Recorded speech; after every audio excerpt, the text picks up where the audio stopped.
Retired justice Hema committee റിപ്പോർട്ടുമായി ബന്ധപ്പെട്ട ഹർജികൾ പരിഗണിക്കാൻ പ്രത്യേക ബെഞ്ച് ഹൈക്കോടതി രൂപീകരിച്ചു. ജസ്റ്റിസുമാരായ എ.കെ. ജയശങ്കരൻ നമ്പ്യാർ, സി.എസ്. സുധ എന്നിവരാണ് ജഡ്ജിമാർ.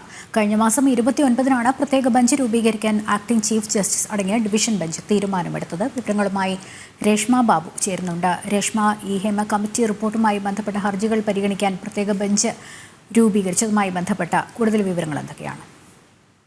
Lakshmi, retired justice Hema committee റിപ്പോർട്ടിന്മേൽ ഉള്ള അതുമായി ബന്ധപ്പെട്ടുള്ള പൊതുതാൽപര്യ ഹർജി പരിഗണിക്കാൻ വേണ്ടിയിട്ടാണ് പ്രത്യേക ബെഞ്ച്, ഹൈക്കോടതി ഡിവിഷൻ ബെഞ്ച് രൂപീകരിച്ചിരിക്കുന്നത്. ഇക്കഴിഞ്ഞ മാസം 29-ാം തീയതിയാണ് ഇത് സംബന്ധിച്ചുള്ള തീരുമാനം ആക്ടിംഗ് ചീഫ് ജസ്റ്റിസ് ആയിട്ടുള്ള മുഹമ്മദ് മുഷ്താഖ് ഇറക്കിയത്. അതിന്റെ ഉത്തരവ് പുറത്തിറങ്ങിയത് ഇന്നാണെന്ന് മാത്രം.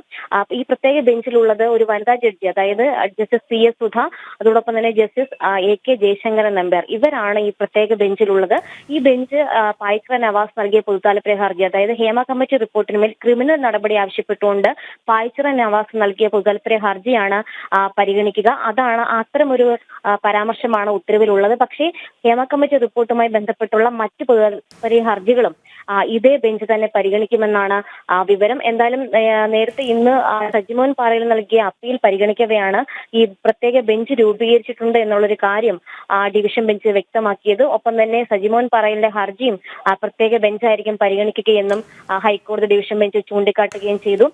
ഈ ചലച്ചിത്ര മേഖലയിലെ ലൈംഗികാതിക്രമങ്ങൾ സംബന്ധിച്ച് നിരവധി പരാതികൾ വരുന്ന സാഹചര്യത്തിലായിരുന്നു കൂടുതൽ പൊതുതാൽപര്യ ഹർജികൾ ഹൈക്കോടതിയിലേക്ക് എത്തിയത്. അതിൽ ഏറ്റവും പ്രധാനമായിട്ടുള്ളതായിരുന്നു ഈ ക്രിമിനൽ കേസ് എടുക്കണമെന്നാവശ്യപ്പെട്ടുകൊണ്ടുള്ള പൊതുതാൽപര്യ ഹർജി. അതിൽ നിലവിൽ ഈ ഹേമ കമ്മിറ്റി റിപ്പോർട്ടിന്റെ സമ്പൂർണ്ണ രൂപം ഹാജരാക്കാൻ സർക്കാരിനോട് ആവശ്യപ്പെട്ട ഒരു സാഹചര്യമാണുള്ളത്. അതിനിടയിൽ തന്നെയാണ് ഈ വിഷയമടക്കം പരിഗണിക്കാനായിട്ട് പ്രത്യേക ബെഞ്ച്, അതും ഒരു വനിതാ ജഡ്ജി ഉൾപ്പെടുത്തിക്കൊണ്ടൊരു ബെഞ്ച് രൂപീകരിക്കാനായിട്ട് ആക്ടിംഗ് ചീഫ് ജസ്റ്റിസ് തീരുമാനിച്ചത്. എന്തായാലും ഹൈക്കോടതിയെ സംബന്ധിച്ച് നിർണായകമായിട്ടുള്ള ഒരു തീരുമാനം തന്നെയായിരുന്നു ഇന്നുണ്ടായത്.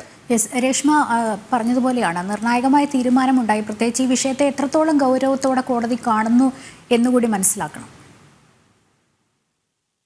ലക്ഷ്മി, അതായത് ഈ ഹേമ കമ്മിറ്റി റിപ്പോർട്ടിന്മേലുള്ള കാര്യങ്ങളിൽ അതിൽ ഗുരുതരമായിട്ടുള്ള നിയമപരമായിട്ടുള്ള ചില പ്രശ്നങ്ങൾ ഉണ്ട് എന്നതടക്കം ഹർജിക്കാർ ചൂണ്ടിക്കാട്ടിയ ഒരു സാഹചര്യമുണ്ട്. മാത്രവുമല്ല, ഈ ഹേമ കമ്മിറ്റി റിപ്പോർട്ടിന്മേൽ ക്രിമിനൽ കേസ് എടുക്കുന്നതിന്റെ സാധ്യതകളടക്കം പരിശോധിക്കേണ്ടതുണ്ട്. അത് വിശദമായിട്ട് പരിശോധിക്കണമെങ്കിൽ നിലവിൽ സർക്കാരിന്റെ നിലപാട് എന്താണെന്നതടക്കം ഹൈക്കോടതിക്ക് അറിയേണ്ടി വരും.